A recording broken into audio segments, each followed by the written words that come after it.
بسم اللہ الرحمن الرحیم۔ السلام علیکم ورحمۃ اللہ۔ اردو ٹی وی میں آپ کو خوش آمدید کہتا ہوں۔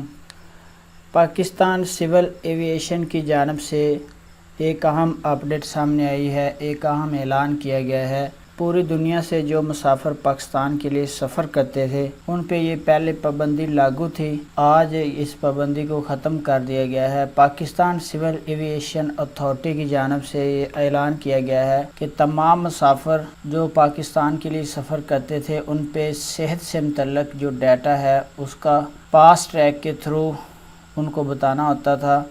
فاسٹ ٹریک آپ سب جانتے ہیں کہ ایک اپلیکیشن تھی، جب ہم پاکستان کے لیے سفر کرتے تھے تو اس اپلیکیشن کو ہم نے اپنے موبائل میں انسٹال کرنا ہوتا تھا۔ اس کے بعد اس میں جو ضروری ڈیٹا، مثال کے طور پہ آپ نے اپنی فلائٹ نمبر بتانا ہے، کب آپ سفر کر رہے ہیں، پاسپورٹ کی تصویر، اس کے بعد جو آپ کا PCR ٹیسٹ ہوتا تھا اس کی تصویر آپ نے اپلوڈ کرنی ہے، اور اپنا جو آپ کی صحت یعنی جو آپ کی ہیلتھ ہے اس کا سٹیٹس سارا اس پہ آپ نے پہلے درج کرنا ہوتا تھا، اور اس کے بعد آپ پاکستان سفر کر سکتے تھے۔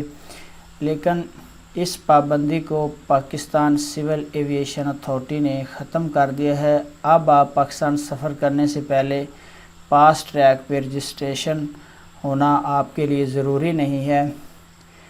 5 مئی 2021 سے جو فاسٹ ٹریک اپلیکیشن ہے اس کو لازمی قرار دیا تھا کرونا کی وجہ سے، کہ جو مسافر پاکستان کے لیے سفر کریں گے وہ اپنی صحت کا جو ریکارڈ ہے وہ بتائیں گے، اور اس میں ان کا کرونا ٹیسٹ، فلائٹ نمبر، کس دن وہ پاکستان آ رہے ہیں، لینڈ کر رہے ہیں، وہ ساری ڈیٹیل جو مسافر پاکستان جاتے تھے یا آ رہے ہوتے تھے ان کو سارا پتہ ہے اس کے بارے میں۔ تو یہ ایک اہم پابندی تھی فاسٹ ٹریک کی، اس کو پاکستان سول ایویشن نے ختم کر دیا ہے۔